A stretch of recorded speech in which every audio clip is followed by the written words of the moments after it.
우리 2025년도에도 예수의 길을 계속해서 따라가는 그런 한 해가 되었으면 합니다. 그런 차원에서 주의 설교 말씀은 누가복음을 계속 이제 보려고 하거든요. 누가복음 계속 보려고 하고 그리고 누가복음이 중간에 아마 끝날 것 같아요. 중간에 끝나고 나면 그 다음은 누가가 쓴 또 다른 성경인 사도행전을 좀 계속 이어서 보려고 합니다. 그래서 예수님이 우리에게 보여주신 길, 또 우리에게 가라고 하신 길을 계속 갈 수 있으면 좋겠는데요.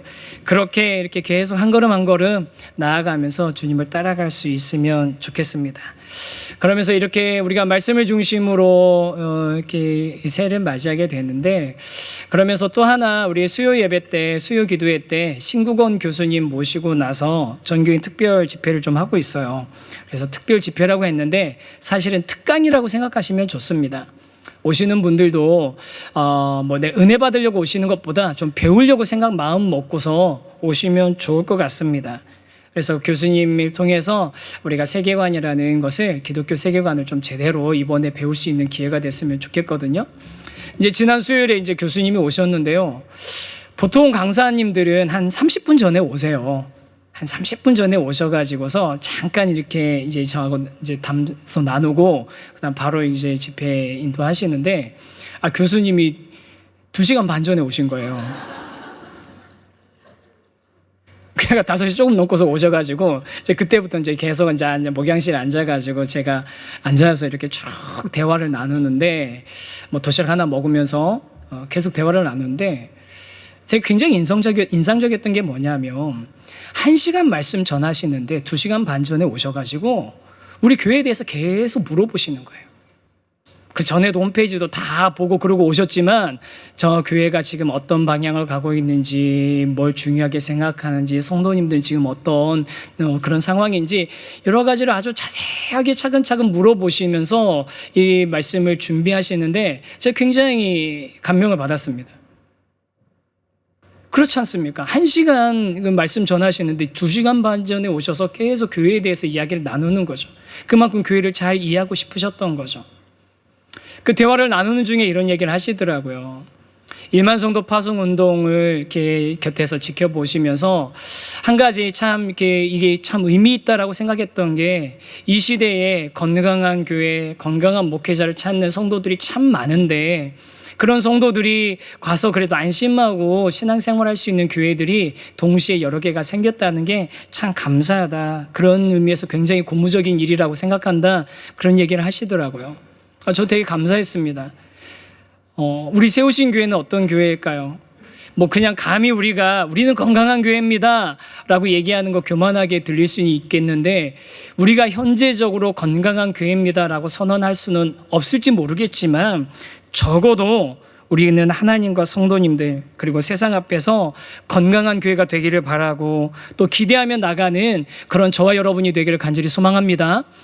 올 한 해 정말 우리가 건강한 교회가 되길 원합니다. 우리가 건강한 하나님의 나라를 우리 이 땅 가운데서 이뤄나가는 그런 그리스도의 공동체가 되길 원합니다 라고 우리가 같이 그런 마음 먹고 한 걸음씩 갈 수 있으면 참 좋겠습니다. 그리고 이것이 우리에게서 그치지 않고 계속해서 우리 전수되어져서 이어갈 수 있기를 원하는데요. 그럼 이런 건강한 교회를 꿈꾸고 건강한 공동체를 세워나가는 일들이 어떻게 하면 계속 끊어지지 않고 이어갈 수 있겠습니까? 어떻게 전수될 수 있겠습니까? 그러기 위해서는요, 저와 여러분이 먼저 성경적인 세계관을 꼭 갖춰야 되는 겁니다. 성경적인 세계관을 갖춰야 됩니다.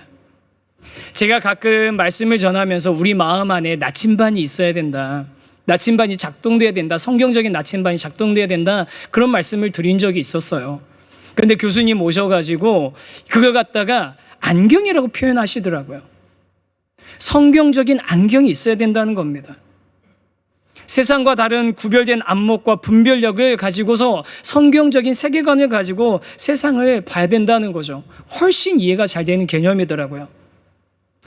사랑하는 우리 귀한 성도 여러분, 올 한 해 저와 여러분이 성경 말씀을 보되 그 성경 말씀을 통해서 세상을 바로 보고 내 삶을 바로 해석하고 또 성경 말씀에서 원하신 대로 살아가시는 성경적인 세계관을 가진, 그런 안경을 가진 저와 여러분이 되기를 간절히 원합니다. 그런 마음을 이제 우리 시작하는 첫 주부터 좀 품으셨으면 좋겠어요. 성경적인 세계관. 우리가 내일부터 1년 1독 성경 읽기 시작하는데 많은 분들 신청해 주셨거든요. 여러분은 1년 1독 성공하시기 바랍니다. 그런데 여러분, 올해는 1년 1독 하시면서 여러분 마음에 좀 품고 있으셔야 되는 게 있어요. 그게 뭐냐면 성경을 읽는 것 자체가 중요한 게 아니라, 우리가 이런 생각에 빠지기 쉽거든요. 종교의 경전인 성경을 읽는 행위 자체가 경건하다고 생각하는 거예요. 물론 그것도 경건한 일이죠. 경전인 성경 자체를 읽는 것 자체가 그게 거기서 끝이 아니라, 경건한 게 아니라 성경을 통해서 우리의 삶을 보고, 성경을 통해서 세상을 보고, 성경을 통해서 내 삶의 여러 가지들을 바라볼 수 있는 그런 시각을 갖는 여러분들 되시기를 축복합니다. 그 레슬리 뉴비긴이라는 분이 이런 이야기를 했어요. 화면 한 번만 보여주시겠어요? 한번 같이 한번 읽어보겠습니다. 시작. 성경을 바라볼 책이 아니라 통해서 볼 책이다. 한 번만 더 읽어보시겠어요? 시작. 성경은 바라볼 책이 아니라 통해서 볼 책이다. 무슨 의미인지 아시겠죠? 우리는 성경을 보는 데서 그치는 경우가 너무 많다는 거예요. 성경을 보는 데서. 그런데 성경은 성경을 보는 데서 끝나야 되는 게 아니라 성경을 통해서 세상을 바라보는 데까지 가야 된다는 겁니다. 이 레슬리 뉴비긴이란 분, 익숙하신 분, 들어보신 분 계실 거예요. 우리 교회 처음 개척 시작할 때 여러 성도님들하고 순장님들하고 교회란 무엇인가라는 이분의 책을 좀 같이 읽으면서 하자라고 했었거든요. 이분이 영국 분이신데 인도로 선교를 가신 거예요. 인도로 선교 가서 오랫동안 선교를 하시다가 다시 영국으로 돌아왔는데, 와서 보니까 앞불사 영국이 오히려 더 인도 선교지보다 더 선교지 같은 상황이 돼버렸다는 겁니다.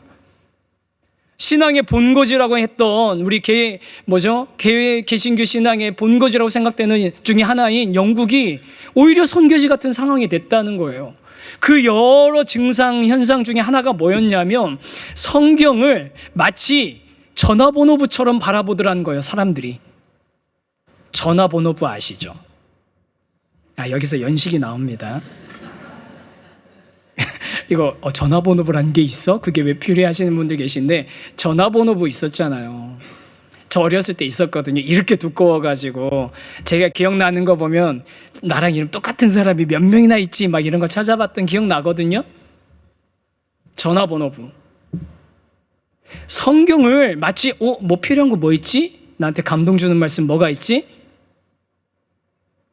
마치 사전 찾는 것처럼, 전화번호 찾는 것처럼 그렇게 성경을 보는 데서 그치는 사람들이 많아졌다는 거예요. 그래서 귀한 성도 여러분, 올해 저와 여러분이 말씀을 보고 말씀을 따라가면 말씀을 통해서 예수의 길을 함께 가야 때, 그냥 성경을 보는 데서 그치지 않고 성경을 통해서 나와 내 삶을 보고, 성경을 통해서 일과 직장을 보고, 성경을 통해서 이 시대와 문화를 볼 수 있는 그런 그리스도인이 되기를 간절히 소망합니다. 정말 그런 소망 가지시면 좋겠어요. 저는 이제 성경을 탐구하는 것, 성경을 막 연구하고 탐구하는 것을 마치 광부가 광산에서 광물을 캐는 것과 같다고 생각하거든요. 광맥을 찾으면 막 캐는 기쁨이 있잖아요. 캐내면 막 기쁨이 있잖아요. 근데 많은 성도님들이 어디까지만 가냐면 캐내는 기쁨으로 끝나는 거예요. 금을 발견해서, 금맥을 발견해서 금을 캐는 기쁨으로 끝나는 거예요. 다이아몬드를 발견해서 다이아몬드를 캐는 기쁨으로 끝나는 거예요. 그런데 여러분, 이게 어떻게 되는 겁니까? 그 다이아몬드 원석을 캤습니다. 그럼 그 다음 어떻게 됩니까? 이걸 가공을 해야 되죠. 그걸 가공해야 그 다음 뭐가 되는 겁니까? 이게 보석이 되는 겁니다. 보석이 되는 거죠. 그리고 이 보석을 어떻게 됩니까? 목걸이를 만들든 귀걸이를 만들든 어떻게 해야지 그게 뭐가 되는 거죠? 보물이 되는 겁니다. 소중한 보물이 되는 거죠. 여러분, 이런 작용들이 여러분 말씀을 볼 때 저와 여러분 가운데 일어나야 되는 겁니다. 원석을 캐면 뭐합니까? 캐는 기쁨에서 끝나고 버려뒀는데 가공을 해야죠. 그래야 보석이 되죠. 그 보석을 이제 세팅을 해야죠. 그래서 소중한 보물을 만드셔서 그 소중한 보물, 이 말씀을 간직하시고 그 말씀이 실제적으로 우리 삶에서 작동하는 그런 저와 여러분이 되기를 간절히 원합니다. 연초니까 드리는 말씀이에요. 그런 의미에서 저는 하나님이 이렇게 1년 단위로 이 지구가 돌아가게 만들어주신 게 얼마나 감사한지 몰라요. 왜냐하면 새로 시작할 수 있지 않습니까? 오늘 이렇게 원고를 쓰면서 이렇게 오늘 원고 위에다가 며칠자인지 이걸 제가 적는데 1월 5일이더라고요. 작십 3일도 벌써 지나간 날입니다. 새해 첫 주입니다. 저와 여러분이 올해 다시 이전에 어떠셨더라도 상관없습니다. 이제 올해 다시 우리가 하나님 말씀 붙들고 말씀을 가지고 우리 삶을 해석하는 그런 기대를 가지고 가시면 좋겠어요. 그리고 이제 우리 세우신 교회에서 몇 년째 신앙생활 하시는 분들은 이게 1년의 흐름이 있구나를 좀 아실 거예요. 무슨 흐름입니까? 우리 23년도에는 말씀 앞에 서라. 말씀 읽으십시오. 읽으세요. 제가 막 말씀드렸잖아요. 그럼 우리 말씀이 읽는데 우리 좀 힘내봅시다. 막 했잖아요. 그래서 이 분기에 1분기 때 성경 통독해서 내시면 막 커피 쿠폰도 쏴드리고 그랬지 않습니까? 읽게 만들려고. 그 다음 작년엔 뭐 했습니까? 시작할 때 우리 말씀 묵상하자. 그래서 해 시작하자마자 큐티 세미나 했었잖아요. 말씀 묵상하자. 이제는 읽는 데서 그치지 말고 묵상하자. 그리고 올해는 읽고 묵상했으면 그 안경을 가지고 성경의 안경을 가지고 우리 삶을 해석하고 우리 삶을 바라보면서 살아가자. 그런 세계관을 갖추자. 여러분 그렇게 한 걸음씩 한 걸음씩 우리가 이 흐름을 따라서 앞으로 나갈 수 있게 되기를 축복합니다. 아멘. 그래서 이제 여기서 이제 인사 한번 해야 될 것 같아요. 예수의 길을 계속 갑시다. 우리 옆에 있는 분, 앞에 있는, 뒤에 있는 분에게 한 두세 사람에게 한번 같이 한번 인사 한번 하시죠. 예수의 길을 계속 갑시다. 자, 그 예수의 길 계속하기 위해서 이제 오늘 본문 말씀을 좀 같이 봤으면 좋겠는데요. 이 말씀은 작년인데 지난주입니다. 지난주에 봤던 그 어린아이 같은 전적인 의존으로 들어가는 하나님 나라에 대해 이어지는 말씀입니다. 그래서 어떤 사람이 하나님 나라에 들어갈 수 있나라는 큰 주제로 연결되어 있는 말씀인데요. 이 오늘 본문의 내용이 마태, 마가, 누가복음 세 복음서에 다 들어있어요. 그 얘기는 무슨 얘기냐면 그만큼 중요한 말씀이고 또 중요한 사건이란 뜻이잖아요. 그래서 오늘 이 내용을 하나씩 이제 좀 봤으면 좋겠는데 시작은 이렇습니다. 어떤 관리가 예수님을 찾아온 거예요. 지금 막 예수님을 둘러싸고 많은 사람들이 함께하고 있고 이들이 같이 예루살렘으로 가고 있다고 말씀드렸잖아요. 근데 그 중에 어떤 관리가 예수님을 찾아왔습니다. 관리 그러니까 우리는 한국말로 관리 그러니까 뭐 공무원? 이 정도로 생각하는데 아니에요. 여기서 사용된 관리라는 단어는 뭐냐면 통치자, 지도자, 법관 같은 데 사용되는 아주 높은 관리를, 높은 지위의 지도자를 뜻하는 단어입니다. 아주 높은 지위의 지도자가 있었던 거예요. 당시 유대 사회를 보면요. 로마 제국이 임명한 왕이 있었습니다. 헤롯이라는 왕이 있었어요. 분봉왕이라는 표현을 들어보셨잖아요. 로마 제국이 황제가 임명한 왕이에요. 이 사람이 이 지역을 공식적으로 다스리는 사람 맞습니다. 그런데 그 헤롯 말고 유대인 사회에는 이 사회를 이끌어 나가는 리더십이 있었어요. 리더 그룹이 있었어요. 그게 누구냐면 산헤드린 공회라는 겁니다. 산헤드린 공회. 들어보신 분 많이 계실 거예요. 이 산헤드린 공회는 어떻게 구성이 되어 있냐면 70명의 공회원과 1명의 대표로 구성이 되어 있습니다. 왜 70명이냐 그랬을 때 많은 분들이 아마 모세가 70명의 장로를 세워서 이렇게 그 민족을 이끌었던 것을 근거로 70명을 세웠을 거라고 생각하는 겁니다. 그래서 총 71명이 이 유대 민족의 사회를 이끌어 나가는데 이 71명의 산헤드린 공회원들은요 오직 순수한 유대인 혈통만 될 수 있었어요. 게다가 한 번 되면 종신입니다. 죽을 때까지 그 직이 유지되는 겁니다. 그래서 이 산헤드린 공회원들이 모여서 이야기한 게 뭐냐면 이 당시 유대 사회의 최고의 의회 같은 그런 역할이기도 하고 또 최고의 재판정의 역할을 하기도 했었습니다. 사람을 사형시키는 거 말고는 뭐든지 다 할 수 있는 사법권도 있었어요. 그러니까 어마어마한 그런 지도적이었었던 거죠. 그 산헤드린 공회원 중에 한 명이지 않았을까라고 대부분 생각합니다. 이 관리가. 이 관리가 예수님한테 왔는데, 근데 이게 산헤드린 공의 지체 높은 공회원이면서 동시에 부자였어요. 뒤에 보면 나오거든요. 이런 사람이 이제 오니까 아마 제가 생각해 보면은 그냥 상상해 봤거든요. 이 사람이 나타나니까 사람들이 아마 길을 쫙 비켜줬을 거예요. 예수님 찾아왔으니까. 아마 제자들이 막 앞서서 막 하지, 야, 비키라고 했을지도 모르겠습니다. 그 상상을 하니까 약간 좀 짜증은 나더라고요. 지난번에 어린애들 데리고 왔을 때 막 뭐라고 했었던 제자들인데 막 비키라 하고서 했을 것 같은 거예요. 그냥 제 생각에. 그렇게 왔은 이 관리가 예수님한테 뭘 물어보냐면요. 18절입니다. 같이 한번 읽어보겠습니다. 시작. 어떤 관리가 물어 이르되 선한 선생님이여 내가 무엇을 하여야 영생을 얻으리이까? 선한 선생님이요, 내가 무엇을 하여야 영생을 얻습니까? 무엇을 해야 영생을 얻습니까? 어떻게 하면 하나님 나라에 들어갑니까? 어떻게 하지 구원을 받습니까? 같은 말이에요. 오늘 읽었던 내용에 다 똑같이 나오는 내용들입니다. 어떻게 하면 그렇게 구원과 영생, 하나님 나라에 들어갈 자격을 얻겠습니까? 라고 물어봐요. 그러자 예수님이 이렇게 다시 되물으시죠. 야, 네가 왜 나를 선하다고 하느냐? 아마 두 가지 의도가 있으셨을 것 같아요. 하나는, 야, 너 나를 하나님으로 인정도 안 하면서 하나님만이 선하신데 나를 하나님으로 인정도 안 하면서 왜 나한테 선하다고 하느냐라는 말씀도 하나 있었고, 또 하나는 뭐냐면 너는 스스로 지금 선하다는 생각을 가지고 있고 너 스스로 하나님 나라에 들어갈 자격이 있다라고 지금 당당하게 생각하면서 나한테 물어보러 왔는데 너 정말로 선한 거 맞아?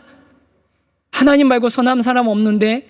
스스로 하나님 나라에 들어갈 자격 갖추고 있는 사람 아무도 없는데? 라고 이렇게 물어보시는 것 같아요. 아마 이 관리의 속마음을 잘 아시니까 그러셨겠죠. 그러면서 예수님이 뭐라고 얘기하시냐면 여러 가지 율법 얘기하는 겁니다. 십계명에 나오는 율법들입니다. 간음하지 말고, 살인하지 말고, 도둑질하지 말고, 거짓 증거하지 말고, 부모님 공경하고 뭐 이런 계명들을 쭉 얘기하니까 이 관리 어땠겠습니까? 한번 상상해 보세요. 오, 오케이.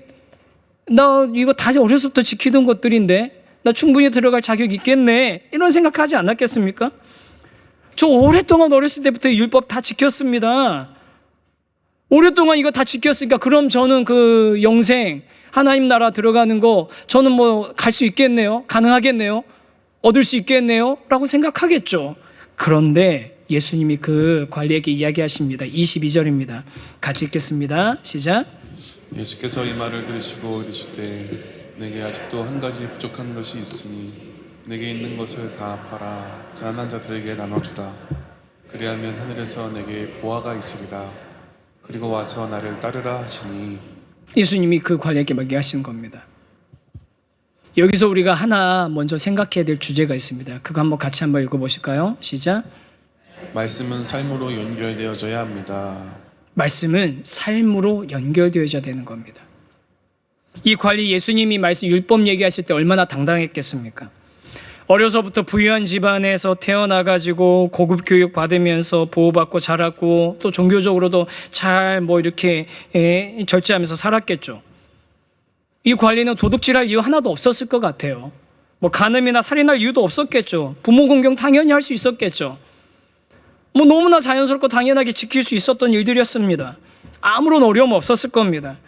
그런데 여러분, 십계명에서 말하는 부모 공경이나 살인하지 말라, 간음하지 말라, 도둑질하지 말라 이런 이 계명들이 그 율법의 그런 본뜻은 뭡니까? 본질은 뭡니까? 우리가 이미 이전에 누가복음 10장 하면서 한번 이런 내용을 다룬 적이 있습니다. 뭐냐면 한 율법학자가 예수님한테 와가지고 그때도 율법학자가 물어봐요. 무엇을 하여야 영생을 얻을 수 있습니까? 라고 했을 때 예수님이 선한 사마리아인의 비유 들려주셨던 거 기억하신 분들 계실 거예요. 그때도 예수님께서 율법학자에게 율법이 뭐라고 써있냐? 라고 물어보시거든요. 이게 예수님이 하신 말씀이 아니라 율법학자가 대답한 겁니다. 누가복음 10장 27절입니다. 이것도 한번 읽겠습니다. 시작. 대답하여 이르되 내 마음을 다하며 목숨을 다하며 힘을 다하며 뜻을 다하여 주 너희 하나님을 사랑하고 또한 내 이웃을 내 자신같이 사랑하라 하였나이다. 이 율법학자가 십계명의 정신을 제대로 알고 있었어요. 십계명의 계명이 첫 번째 계명은 하나님을 목숨을 다하고 마음을 다하고 뜻을 다해서 주 너희 하나님을 사랑하라가 첫 번째 계명의 그 본질이고, 두 번째 본질은 뭐냐면 그 여러 조항들이 있는데 그 본질이 뭐냐면 내 이웃을 내 몸같이 사랑하라는 거예요. 이 두 율법의 본질을 아주 중요한 핵심을 제대로 알고 있었거든요. 율법의 내용뿐만 아니라 본질까지 잘 알고 있었습니다. 정신까지 잘 알고 있었습니다. 쿡 찌르면 바로 나올 수 있었는, 그렇게 잘 알고 있는 사람이었습니다. 그런데 중요한 것은 그렇게 율법을 잘 알고 그렇게 율법을 종교적으로 지키는 것과 실제로 그 율법을 가지고 세상을 그 정신대로 살아가는 것은 별개의 문제라는 겁니다. 별개의 문제예요, 이게. 저는 이 율법학자나 이 관리나 자신들이 율법을 잘 알고 잘 지키고 있다고 생각하는 것이 거짓이나 위선이 아니었다고 생각하면서 자기 수준에선 잘 지키는 거 맞았을 거예요. 실제로 자신들이 그렇게 사는 것이 율법을 지키는 것이라고 굳게 믿었을 겁니다. 어느 울타리 안에서요? 종교라는 울타리 안에서요. 종교라는 울타리 안에서. 근데 여러분, 이런 착각을 많은 그리스도인들이 지금 하고 있는 거예요.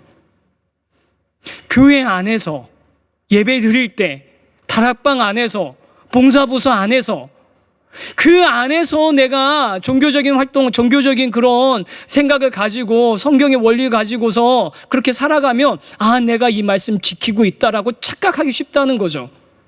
이 율법학자하고 이 관리처럼. 저와 여러분이 그런 착각을 많이 가지고 있는 겁니다. 그런 의미에서 교회 안에만 있는 목사가 제일 위험한 사람이에요. 그렇게 이 자신이 정말로 이 종교 생활을 벗어나서 그 삶의 의미를, 그 말씀의 의미를 실천해 내는 것은 전혀 생각도 해보지 않은 이 율법학자, 이 관리에게 예수님께서 뭐라고 하시냐면, 네가 가지고 있는 것 한 가지 부족한 게 있는데 네가 가지고 있는 것 다 팔아서 가난한 사람들한테 나눠주고 그리고 나를 따르라고 하는 거죠. 그러면 영원한 생명, 하늘의 보화, 하나님 나라에서 누리는 참 기쁨을 네가 얻을 수 있게 될 것이라고 말씀하시는 겁니다. 여러분, 이거 놀라운 제안 아닙니까? 엄청 놀라운 제안인 거예요. 이것은 이런 제안을 받은 사람이 몇 명 있습니다. 제자들 말고도. 예수님의 제자들 말고도 이런 예수님의 제안을 받은 몇 명이 있었어요. 그래서 만약에 이 관리가 자기 것 정말 다 버리고 다른 제자들처럼 예수님 따랐으면 어떻게 됐을까요? 예수님의 제자 이름에 이 관리 이름이 있겠죠. 그 사람의 이름을 우리가 알고 있겠죠. 13명이 됐을지 14명이 됐을지 모르지만 베드로, 안드레, 야고보, 요한, 빌립, 바돌메, 도마, 마태 이렇게 하면서 우리가 한 명 더 외웠을 거 아닙니까? 그런데 이 관리는 예수님께서 말씀하신 그 말씀을 듣고 근심합니다. 아마 그동안에는 자기는 율법 다 잘 지키고 있다라고 굳게 믿고 있었는데 예수님이 말씀하시자 이제 고민이 되는 거예요. 왜냐하면 자기 이웃을 자기 자신처럼 사랑하는 말씀대로 자신의 소유를 다른 사람들에게 나눠주고 어려운 형편에 있는 사람들 도와주고 강도 만난 사람, 공경에 빠진 사람들 위해서 발벗고 나서는 그런 일들은 사실은 생각해 본 적이 없거든요. 종교적인 의미만 하면 된다고 생각했거든요. 그러니까 엄두가 나지 않는 거죠. 그 이름이 기록되지 않은 거 보니까 아마 그냥 돌아간 것 같습니다. 율법도 하나님 나라도 좋은데 지금 당장 이 세상에서 누리고 있는 이 많은 것들을 포기할 생각이 전혀 없었던 것입니다. 조금 전까지만 해도 이 부자 관리, 나는 하나님 나라에 들어갈 자격이 충분하다고 생각했던, 당당했던 그 관리가 이제 한순간에 하나님 나라에 들어가기 어려운 그런 사람이 되어버린 거예요. 그럼 누가 하나님 나라에 들어갈 수 있습니까? 어떤 사람이 하나님 나라에 들어갈 수 없습니까? 우리 두 번째 주제거든요. 한번 같이 한번 생각해 볼까요? 시작. 낙타는 바늘길을 통과할 수 없습니다. 낙타는 바늘길을 통과할 수 없습니다. 이 부자 관리가 이렇게 돌아가니까 아마 예수님께 좀 안타까우셨나 봐요. 왜냐하면 예수님이 제자로 콜링하셨잖아요. 그런데 그냥 근심하고 돌아가니까 예수님이 안타까우셨는지 그 모습을 보면서 이렇게 얘기하십니다. 24절, 25절인데 이것도 같이 읽겠습니다. 시작. 예수께서 그를 보시고 이르시되 재물이 있는 자는 하나님의 나라에 들어가기가 얼마나 어려운지 낙타가 바늘귀로 들어가는 것이 부자가 하나님의 나라에 들어가는 것보다 쉬우니라 하시니. 야, 저 부자 관리를 보면서 예수님이 안타까워서 그러시는 거예요. 재물이 있는 자가 하나님 나라에 들어가는 게 얼마나 어려운지, 낙타가 바늘귀로 들어가는 것이 부자가 하나님 나라에 들어가는 것보다 쉽다라고 하시는 겁니다. 여기서 그 유명한 이야기가 나오는 거예요. 낙타가 바늘귀를 통과하는 것이 어렵다라. 이 이야기를, 낙타가 바늘귀를 통과하는 거, 이 말씀을 옛날 목사님들이나 또 그 중세 정도에 있었던 신학자들은 어떻게 설명을 했냐면요, 이 바늘귀라는 게 예루살렘을 둘러싸고 있는 여러 그 성벽에 나 있는 문 중에 하나다. 아주 조그만해 가지고 그게 마치 구멍이 조그만해서 바늘귀라고 불렀다. 그래서 이 바늘귀를 통과한다, 낙타가 통과하는 게 아주 어렵게, 이렇게 낙타가 큰데 막 뭐 무릎을 꿇리고 막 겸손하게 만들고 해가지고 억지로 집어넣어야지 들어갈 수 있는 거다라고 설명하시는 분들이 있었어요. 혹시 이런 설명 들어보신 적 있으세요? 있으시죠? 근데 그렇게 설명하시는 분들이 있어서 저도 많이 찾아봤거든요. 여러 자료 찾아봤는데 그런 설명은요, 전혀 근거 없는 이야기입니다. 전혀 근거 없는 이야기예요. 고고학적으로도 그렇고요. 그 다음에 성경 본문을 통해서도 그렇습니다. 제가 아까 이 본문이 마태, 마가, 누가복음에 다 나온다고 말씀드렸잖아요. 고고학적으로도 일단 바늘귀라는 문이 없고요. 마태, 마가, 누가복음에 만약에 바늘귀가 고유명사였으면 어떻게 나와야 됩니까? 세 복음서가 다 똑같이 고유명사이면 똑같이 표현했어야 되겠죠. 당연히 고유명사니까. 그런데 세 복음서가 다 이 바늘귀를 다르게 표현해요. 심지어 마가복음에는 그 구멍, 그 바늘이라는 두 개의 관사가 붙습니다. 그러니까 이 바늘귀라는 건 뭐냐면요, 낙타가 바늘귀 들어간다는 거는 그 당시 사람들이 생각하는 지상에 있는 가장 큰 동물이 우리 이상에서 볼 수 있는 가장 작은 구멍으로 들어가는 것만큼 어렵다, 불가능한 일이다 라는 뜻인 거예요. 이전의 기록들을, 그 예수님 시대 이전의 기록들을 보니까 어떤 기록이 있냐면, 비슷한 말이 뭐가 있냐면, 코끼리가 바늘귀 들어가는 것처럼 어렵다, 불가능한 일을 가리켜서 그렇게 얘기합니다. 뭐 그 당시 바벨론 뭐 이렇게 포로되고 뭐 이렇게 그쪽에서 코끼리를 봤었나 보죠. 지상에서 볼 수 있는 가장 큰 동물인 코끼리가 바늘귀 들어가는 거, 예수님 시절에 지상에서 볼 수 있는 가장 큰 동물인 낙타가 바늘귀에 들어간 그 작은 구멍에 들어가는 것만큼 부자가 하나님 나라에 들어가는 것이 어렵다라는 뜻입니다. 그럼 제가 한번 여러분께 여쭤볼게요. 여러분, 그럼 이 말씀이 부자는 하나님 나라에 들어가는 것이 거의 불가능하다는 이야기일까요? 이제 대답하기가 굉장히 곤란하시죠? 그러면 이제 우리 머릿속에 또 다른 이제 질문이 떠오르잖아요. 본능적으로, 그럼 어디까지가 부자지? 누가 부자지? 나는 들어갈 수 있는 사람이야? 없는 사람이야? 그 생각 드시죠? 여러분, 얼만큼 가지고 있어야지 부자입니까?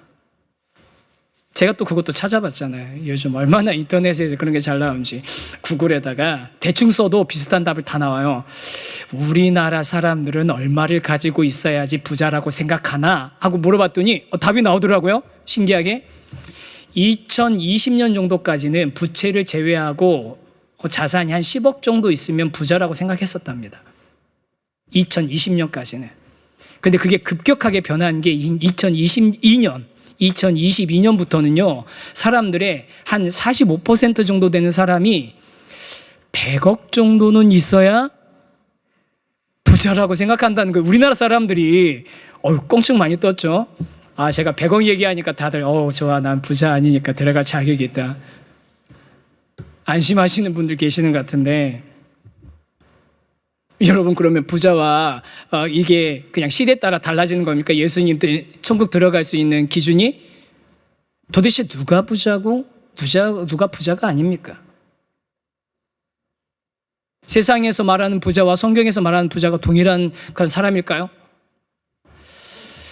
제가 이제 신대원 다닐 때, 신학대학원 다닐 때 참 감사하게도 그 직장 사용론 뭐 이런 거 직장에서 그리스도인으로 살아가는 것에 대해서 많이 이렇게 그 앞서 나가시면서 가르쳐 주셨던 이랜드 방성기 목사님이 2학기 동안 강의하셨는데 제가 그 강의를 딱 들을 수 있었어요.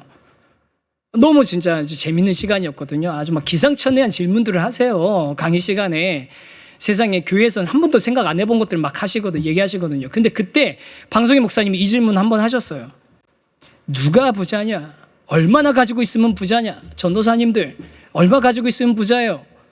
그 당시가 여러분 주택복권 있던 시절입니다. 준비하고 쏘세요.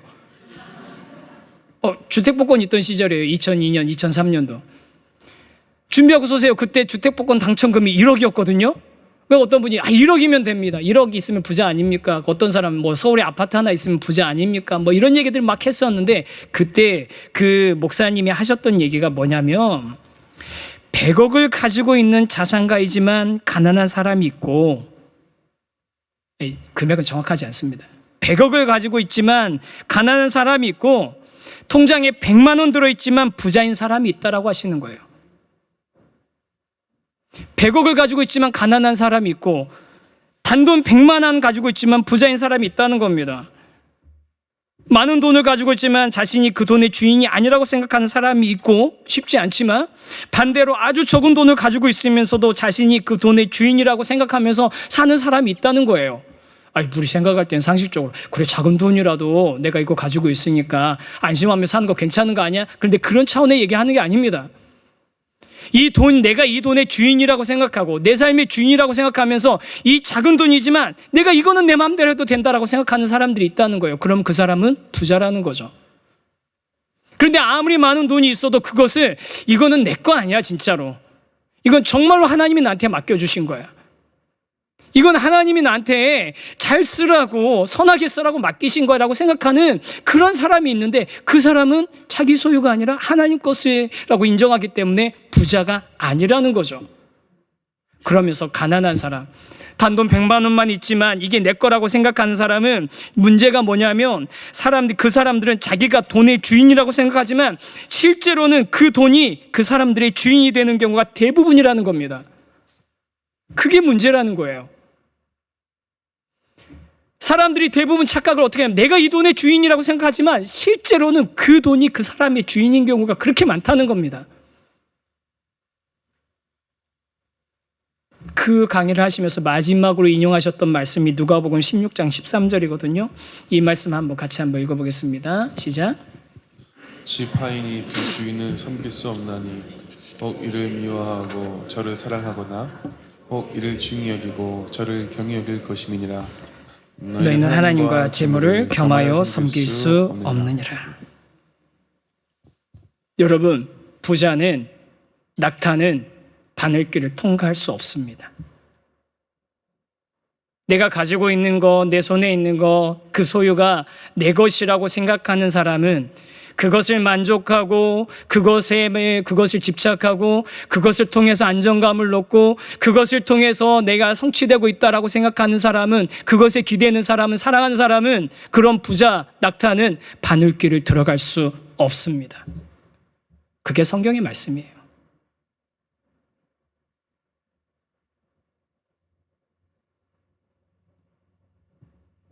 자기의 재물을 가지고 자신이 가지고 있는 능력을 믿고 의지하는 그 재산을 가지고 하나님 나라에 들어갈 수 없는 겁니다. 팀 켈러 목사님이 내가 만든 신이라는 책을 쓰셨거든요. 그 책에 보면 이 시대에는 강력한 우상이 있는데 그 강력한 우상, 가짜 신이 뭐냐면 돈이라는 거예요. 예수님이 그 우상 숭배에 대한 그런 여러 가지 그 은유들을 그 돈, 탐심에다가 갖다 비유를 하셨는데 무슨 얘기냐면 성경에는 우상 숭배하는 사람들이 나타나는 특징이 3가지가 있거든요. 3가지 보세요. 첫 번째가 뭐냐면 우상을 사랑하고, 두 번째 우상을 신뢰하고, 세 번째 우상에게 순종한다는 거예요. 우상을 사랑하고, 우상을 신뢰하고, 우상에게 순종한다. 근데 그 우상을 돈으로 바꿔도 똑같다는 거예요. 돈을 사랑하고 돈을 신뢰하고 돈에 순종한다. 돈을 사랑하는 사람은 새로 돈을 벌 방법과 새로 사들일 소유물에 대한 공상과 몽상을 일삼고, 자기보다 많이 가진 자들은 질시의 눈으로 바라보고, 돈을 신뢰하는 사람은 재물 덕분에 자신이 안전하다고 느끼면서 스스로를 통제한다고 느낀다는 겁니다. 우상의 자리에 재물이 그대로 우상과 재물을 바꿔놔도 아무런 문제가 없다는 거예요. 두 주인을 섬길 수 없다고 하신 그 예수님의 말씀에 대해서 팀 켈러 목사님이 아까 그 책에서 이렇게 설명하거든요. 한번 잘 들어보세요. 있는 그대로 제가 한번 읽어드릴게요. 예수님이 재물에 대해 쓰신 섬기다라는 단어는 엄숙히 서약하고 왕을 섬긴다는 의미이다. 돈을 위해 살면 당신은 종이다. 그러나 하나님이 삶의 중심이 되시면 돈은 왕위에서 밀려나 강등된다. 당신의 정체성과 안전이 하나님께 있으면 돈이 염려와 욕심을 통해 당신을 지배할 수 없다. 이것 아니면 저것 둘 중 하나다. 하나님을 섬기지 않으면 만몬, 돈의 노예가 되기 쉽다. 이것 아니면 저것 둘 중에 하나라는 겁니다. 하나님 아니면 돈, 둘 중에 하나의 종이 되는 겁니다.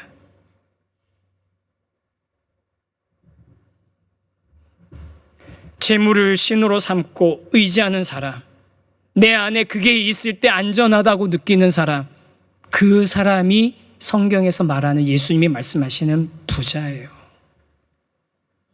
그 부자는 낙타가 바늘귀에 들어갈 수 없는 것처럼 하나님 나라에 들어갈 수 없다라고 하십니다. 그러면 여러분, 이 말씀 들으면서 어떤 마음이 드세요? 근심되지 않으십니까? 여러분, 근심되셔야 되는 거예요. 여러분, 근심되셔야 되는 거라고요.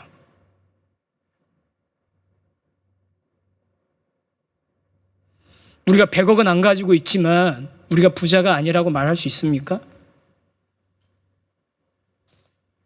내 재산이 100억이 아니지만 정말 우리가 부자가 아니라고 말씀드릴 수 있나요? 적어도 이 관리는 근심이라도 했죠.